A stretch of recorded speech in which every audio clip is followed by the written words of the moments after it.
Don't know what take this is, but I do what I want. There's a spot to write it. Welcome back to Jaggers Brewing Co. This is Matt. Thanks for joining us today again.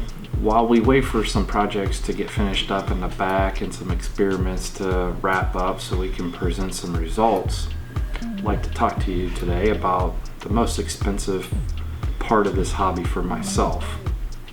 As we all know, getting started probably can't be easier than it is nowadays, with ample resources available, multiple people offering products and packages to get us rolling. Extract kits are fairly inexpensive. Getting started in all grain brewing isn't that expensive either. Now, as we progress and we start buying things and getting more complicated grain bills, as an example, my $70 quad, we can get all the nice and bright and shiny things like stainless steel fermenters and awesome kettles and badass burners and whatnot. But the single most expensive part of this hobby for myself has been research.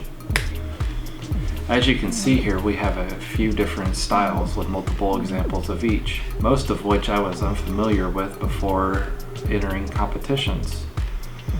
When I entered these competitions, I had no idea of what it should taste like, what it should look like, maybe some special ingredients that would be included.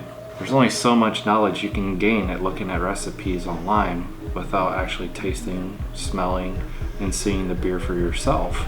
It's always nice to be able to find another commercial example to compare that to see if that's the direction that you would like to take your beer, be it for homebrewing or for competition style. While conducting some of this research for some of the styles that I wanted to enter in competition or that I was trying to keep up with other people that were entering competitions with, I learned that I actually enjoy some of these styles, most of which I've never had before. A good example is Saison and farmhouse style beers. If you'd have told me about 5 years ago that I would have liked something that was a little sour, maybe fruity, or just had a vague description of what kind of beer it would be, I'd have told you that that doesn't sound like my kind of beer. I was strictly a stout and Hefeweizen guy for the most part. Another example is Belgian doubles, or Trappist ales just in general. Man, I really like those things. While making these purchases for craft brew and researching these styles, I started to gain an appreciation for individual small craft breweries. It became easier to make a justification to spend $100 or so at a time for some of their beers, whereas before I was only used to spending about 15 bucks or so for a 6-pack or a 12-pack at the time. So having said all that, to enjoy the art of craft brew and everything that it brings and represents and all that, you don't have to spend hundreds of dollars to enjoy some very good beer. You can tell that I have preferences. He's drinking water.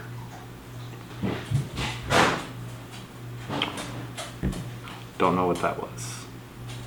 He drinks like 3 times a day, 4 gallons at a time. We're editing this heavily for your sake, who's still drinking water.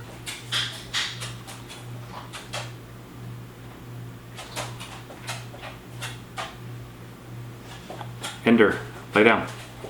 All right, my dog finally laid down. It all started basically with, no, that's terrible.